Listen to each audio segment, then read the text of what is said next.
Ladies and gentlemen, Jordan B. Peterson went on the Joe Rogan podcast and went off on the anti-Semites. And specifically, I think he was referring to Candace Owens, but check out what he has to say here.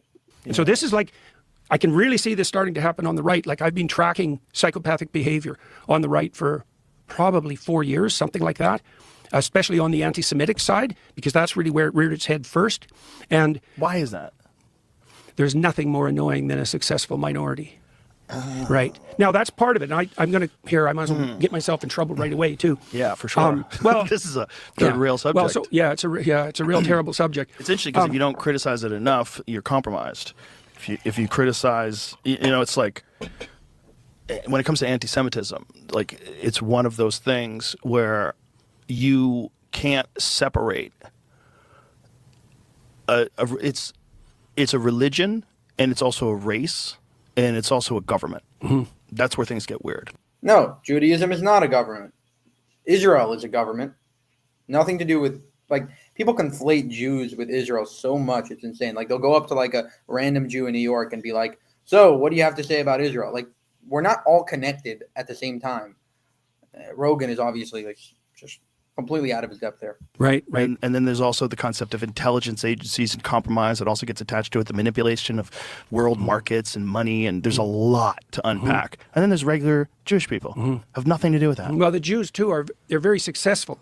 Yeah. And so what you would expect from a purely statistical point of view is you'd expect them to be overrepresented at the extremes. They're also a walled garden, right? Meaning? Meaning it's very difficult to join. They don't proselytize. They don't try to get you to join. Right. And they're all very tightly knit. They call themselves the Klan. They're all like locked in, the Jewish Klan, not KKK. The problem with that term is we do not call ourselves the Jewish Klan. This is untrue. Compromised by the Ku Klux Klan, but I mean it as terms of tribe. Well, community. Yeah, community. They're very tight knit in that regard. They stick together. Well, and if you understand the history, obviously, of Nazi Germany and of persecution in Eastern Europe, like, yeah, you have to. Yeah, of course. Yeah, well, all these complex things are multidimensional. I mean, I watched your whole conversation with Douglas, and I thought you guys did a very credible job, all three of you, of navigating unbelievably choppy waters. So that's the first thing I'd like to say, because one of the things I was trying to figure out when I was watching that is, do I think I could have done a better job of any of you? And I certainly didn't walk away from it with that idea in mind. But then underneath all that, I thought there's a really unbelievably tricky problem here, and I think that's why it's made it poked up into, well, you also set that conversation up, but it poked up and made itself manifest in that conversation. And the issue is, how do you identify the psychopathic pretenders? And it's even worse now, and then make a barrier, right? Now, the right was calling for the left to do that for decades, and they didn't, and they couldn't, and the left is not good at drawing barriers, partly temperamentally. The right is somewhat better, but there's no shortage of monstrosity there. And so then the question is, how do you draw the line? And that's kind of what I was, because I've been watching these right-wing, they're not right-wing, these psychopathic types manipulate the edge of the conservative movement for their own gain. And a lot of that's cloaked in anti-Semitic guys. There's plenty of anti-Semitism on the left too, by the way. So it's not unique to the right. Well, but particularly now. Yes, particularly now. And so what they're talking about, if you're living under a rock, is like, if you go to Twitter, every third post is just anti-Semite, Jew hater, talking about how Jews control the world, how they're pushing sex education, how Nazi Germany was correct, all this other stuff. And Lucas Cage, Dan Bilzerian, Candace Owens, Andrew Tate, like every single one of them. And then you have, even Tucker Carlson to an extent. And the funny part is, Rogan is sort of part of this group. Like, he has on all these people that talk about how, maybe the Germans weren't so wrong in World War II. Maybe it was Winston Churchill was the bad guy in World War II. Like, just insanity. You've let your curiosity guide you, your curiosity and your desire for knowledge, this quest, you've let that guide you as a podcaster. And by the way, I'm trying to work through exactly the same sort of thing. How do you know, given your radical increase in stature over the last 10 years, how do you know when your curiosity and even your skepticism about the fact that things aren't the way that people say they are, because that's certainly been demonstrated in the last 10 years, how should anyone decide what guardrails to put up? Like, what do you look for? Do you have a conceptual system worked out for that? Like, In Because, what do you mean? In what way?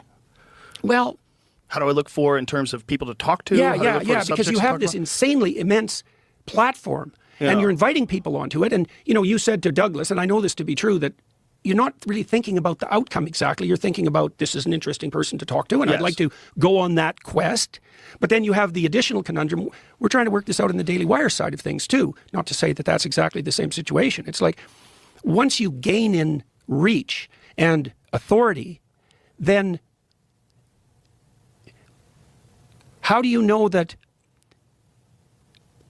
How do you take great care that the people you're talking to aren't, what would you say, eliciting or feeding a subculture? Yeah, that's right. That hasn't got the proper aims. Like, I guess the legacy media probably worked that out by having people, mediators, right, and guests, and that was also back when we could rely on the structures of authority in some sense to filter. And now we're in this helter-skelter world where everything is The up legacy for media is grabs. the worst at that now. Yeah, I know. They're the worst I at know. that, which is fascinating. You know, it really is. It's really fascinating when This is such a joke. I mean, Rogan is the worst at this. He is the absolute worst at vetting his guests. He has like Holocaust deniers on all the time. He is literally the problem that Jordan is talking about. You know, Douglas brought it up. Now Jordan brought it up. Hopefully he learns his lesson and doesn't have all these total Jew haters on his platforms anymore. And people freaked out about Jordan for saying this, like psychopathic types. Like there are psychopathic types all over the internet hating on Jews 24/7. For more, subscribe to the channel. If you want to help us make more of these videos, you can go to buymeacoffee.com/JewishUncensored. Also, go to our channel memberships page. Subscribe there as well for exclusive content. Thank you for watching, and have a good one.